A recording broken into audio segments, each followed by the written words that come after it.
You tell yourself you want a peaceful, stable relationship, yet you're staring at a blank chat window, waiting for that one toxic person to text back. Why does peace feel so incredibly boring? We blame our low self-esteem, but the real culprit is a chemical glitch in your mesolimbic pathway. Your brain doesn't actually crave love. It craves the spike of chemical relief that follows intense anxiety. Back in 1948, Harvard psychologist B.F. Skinner discovered something dark. Rats pressed levers twice as fast when the food rewards were completely unpredictable. The uncertainty itself became the ultimate drug. Every time that cold coworker suddenly compliments you, or that hot and cold partner finally texts, "Hey," your striatum floods with dopamine. You aren't in love with them. You are addicted to the sudden drop in cortisol. Neuroscientists have a specific name for this trap, and it explains why your brain treats rejection like a game of chance. What is this single word that rules your entire romantic history? To break free, you must understand the psychological concept of intermittent reinforcement. How does this one mechanism turn your skull into a casino slot machine? And how can you beat the house? In 1957, Harvard psychologist B.F. Skinner placed hungry pigeons in a cage with a food lever. Some got food every time. Others got it randomly. Which group pecked the lever until their beaks bled? It was the second group. The unpredictable schedule, called intermittent reinforcement, turned simple birds into obsessive gamblers. Your brain uses this exact same neural pathway when dealing with a toxic partner. When someone treats you well consistently, your dopamine levels flatline because they are predictable.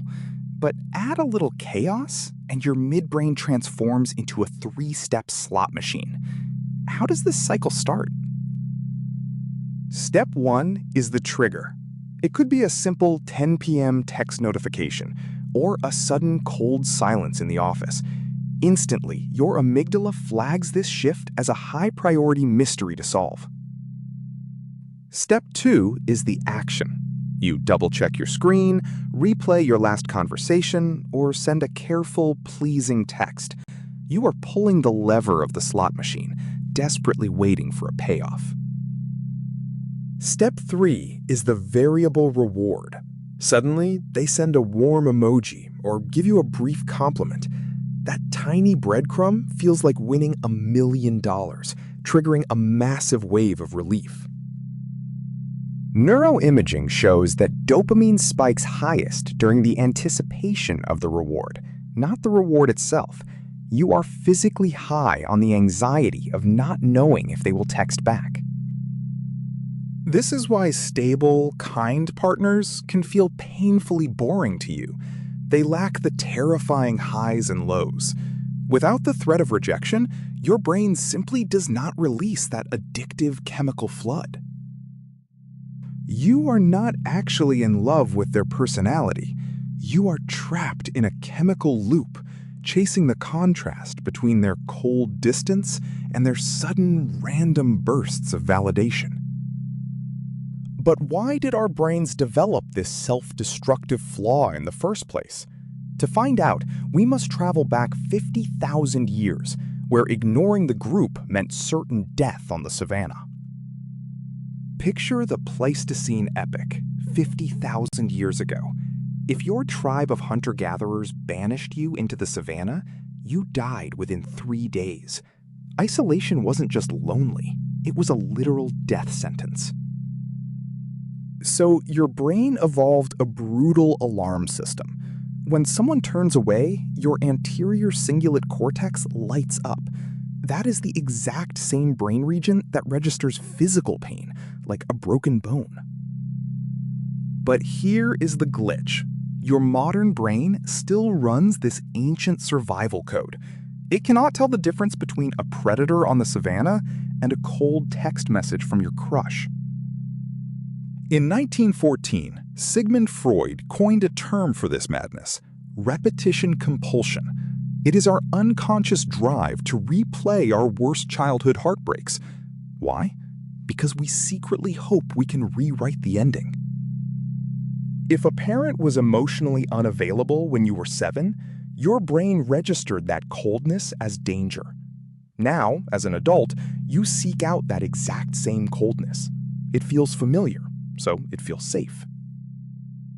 You convince yourself that if you can just win over this difficult person, you will finally heal that old childhood wound.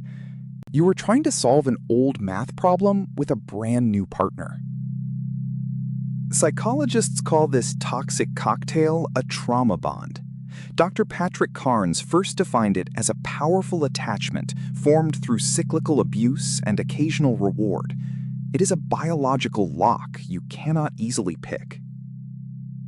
When they ignore you, your cortisol spikes, causing panic. When they finally text back, you get a massive flood of dopamine. Your brain mixes these chemicals up, mistaking relief for genuine love. You are not weak for staying in this loop. You are just operating on survival software designed for a world that no longer exists. But how do you start debugging this ancient code? The trap is simpler than you think, and it is happening to you at work and in your relationships right now. What if your bad boss is using the exact same trick? Let's bring this science into your daily life. The first trap happens at 9 a.m. under fluorescent office lights. You are working a 60-hour week, desperate for a nod from a manager who only emails in red ink. Why do you do it? A 2018 study on workplace stress shows that we don't just endure bad bosses, we actively seek their validation. Your brain mistakes their coldness for a high-value puzzle to solve. It is called the moving goalpost effect. Each time you hit a target, the boss shifts the expectations, triggering a dopamine drop. You run faster on the corporate hamster wheel, chasing a reward that doesn't exist.